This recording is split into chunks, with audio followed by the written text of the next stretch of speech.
Я предлагаю всего 4 базовые вещи. Моя самая главная задача, чтобы жизнь фермеров стала лучше. Сейчас средние доходы наших фермеров на уровне 11 тысяч сомов в месяц. Это меньше, чем средняя заработная плата по Кыргызстану. Средняя заработная плата порядка 17-18 тысяч сомов. А фермеры берут кредиты, фермеры покупают семена, удобрения, средства защиты, технику, берут все риски на себя и при этом зарабатывают меньше всех остальных. Это самый неблагодарный труд. Да?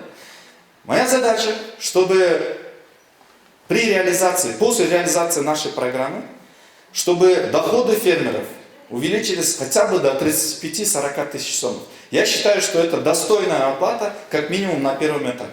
Мы должны к этому прийти. Сейчас доходы наших фермеров одни из самых низких в мире. Это на уровне центральноафриканских государств. В то же самое время, даже у наших соседей, вот если по Кыргызстану взять, у нас фермер в год зарабатывает 1524 доллара. В Узбекистане 3500 долларов, хотя фермеров у них гораздо больше. А в Китае больше 6000 долларов.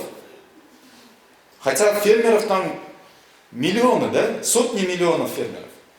Но мы самые вот в этом плане отсталая страна. Наша задача через создание 4 базовых условий. Первое – это устранение всех государственных барьеров, которые мешают развитию сельского хозяйства. Поддержку инфраструктурных проектов, это строительство каналов, вот ОЧК, да, БЧК надо нормально сейчас вот привести в порядок. Ежегодно наши фермеры страдают от нехватки воды. Фермеры сами по себе эту проблему решить не могут. Это могут решить только государство, может решить только правительство. Государству очень важно создавать еще условия для электрификации вот, по полям, чтобы капельное орошение, там, новые какие-то технологии были доступны нашим фермерам. Второе. Фермерам нужно обеспечить доступ к новым технологиям. Это семена хорошие, качественные. В свое время вот, мы приняли закон и инициировали закон о том, чтобы субсидировали 30% стоимости семян для наших фермеров.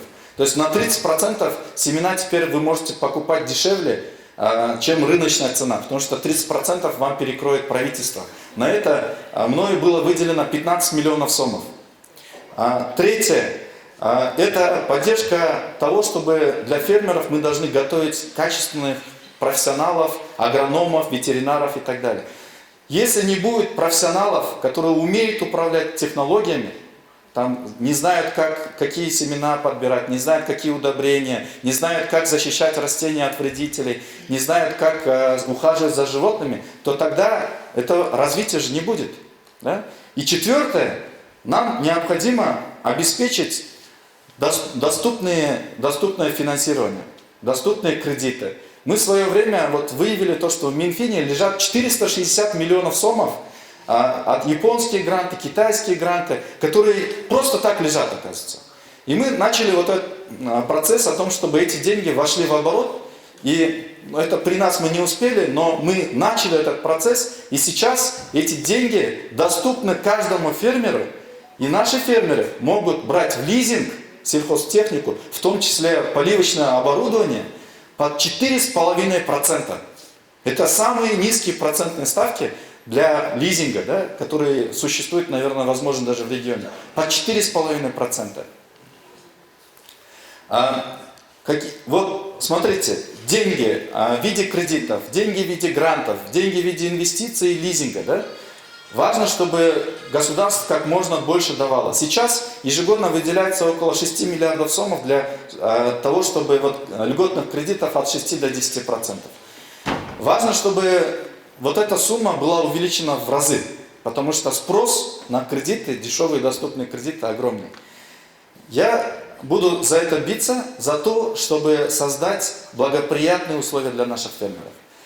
Потому что я искренне верю, что только с развитием уровня жизни наших регионов, с уровнем жизни наших фермеров, у нас пойдет мультипликативный эффект. У вас появятся деньги, у нас появятся более доступные продукты питания, здесь появятся рабочие места, меньше будет потребность уезжать куда-то в Россию на заработки. Да?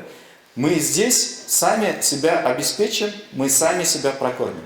Поэтому потом на излишки каких-то денег можно будет уже давать нашим детям хорошее образование. Вы можете выбрать не только государственную, но и частную, возможно, школу.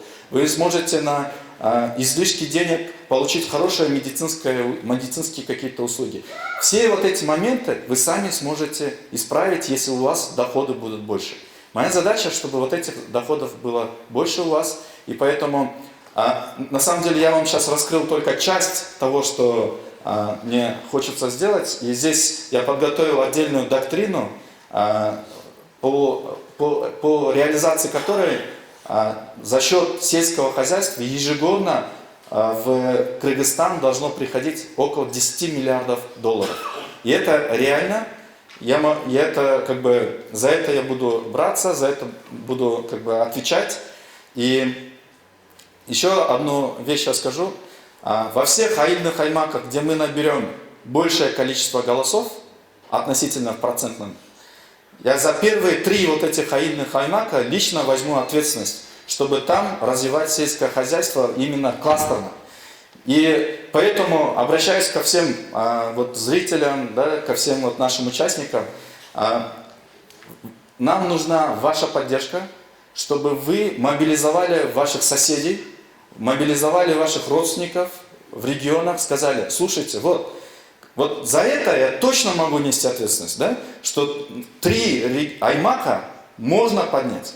Мы отсюда из Бишкека, там вообще с регионов, наших лучших чемпионов в разных отраслях привезем в ваш аймак. Мы найдем финансирование для того, чтобы вот эти кластеры там развивать. Мы будем готовить там специалистов для того, чтобы специалисты могли устойчиво это все развивать.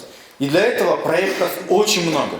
Возможностей очень много. Мир дает очень много возможностей, и просто нам нужно открыть глаза. Уважаемые сахатинцы, у меня еще просьба. Вы можете записать мой номер 0772 51 51 50. Можете написать на WhatsApp какие-либо вопросы по сельскому хозяйству. Если вы тоже хотите нам помочь в реализации вот этой сельскохозяйственной доктрины, если вы тоже хотите вместе с нами помочь увеличить доходы наших фермеров, то тогда вместе с нами давайте присоединяйтесь, помогите нам, потому что у нас нет больших ресурсов для того, чтобы там на телевидении выходить, да? У нас нет больших ресурсов, чтобы охватить всех, но нам нужна ваша помощь. Только с вашей поддержкой мы победим, и только с вашей поддержкой мы, как страна, победим. Спасибо.